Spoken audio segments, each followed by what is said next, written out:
Gempa terasa di sejumlah wilayah Jakarta dan Tangerang pada Senin 21 November 2022 siang.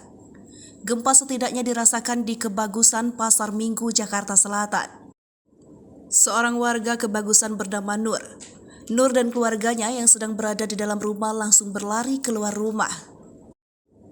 Gempa juga dirasakan oleh petugas kesehatan di sebuah rumah sakit di Selipi, Jakarta Barat.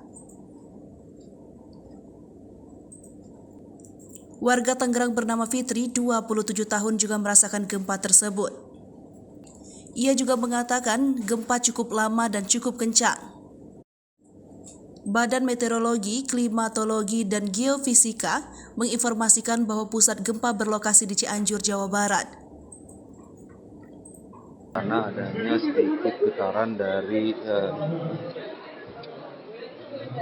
yang kita masih belum tahu itu getaran apa, namun kita menduga dugaan sementara kalau getaran itu berasal dari gempa. Kita juga masih belum mendapatkan informasi lebih lanjut terkait dengan adanya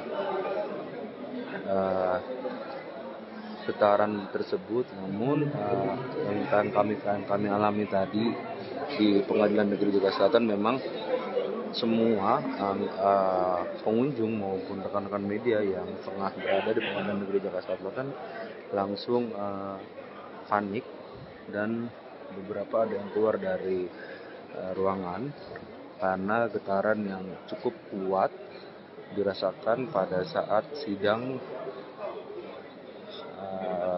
perkara pembunuhan terhadap Brigadir Nofriansah Yosua Huta Barat terjadi. Namun hingga kini kami yang di lokasi di Pengadilan Negeri Jakarta Selatan masih belum bisa memastikan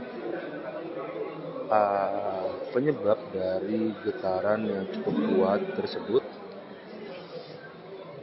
karena belum ada informasi yang merujuk jika getaran tersebut berasal dari gempa.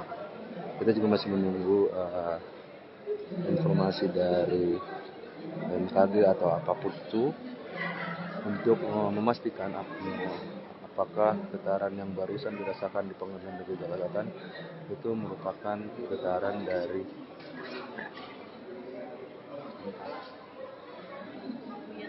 tadi juga kami lihat karena adanya getaran itu sidang perkara pembunuhan Brigadir Nofriansah Yosua Huta Barat sempat terhenti sejenak, namun kembali digelar kembali karena cuma ada satu kali getaran yang lumayan kuat dari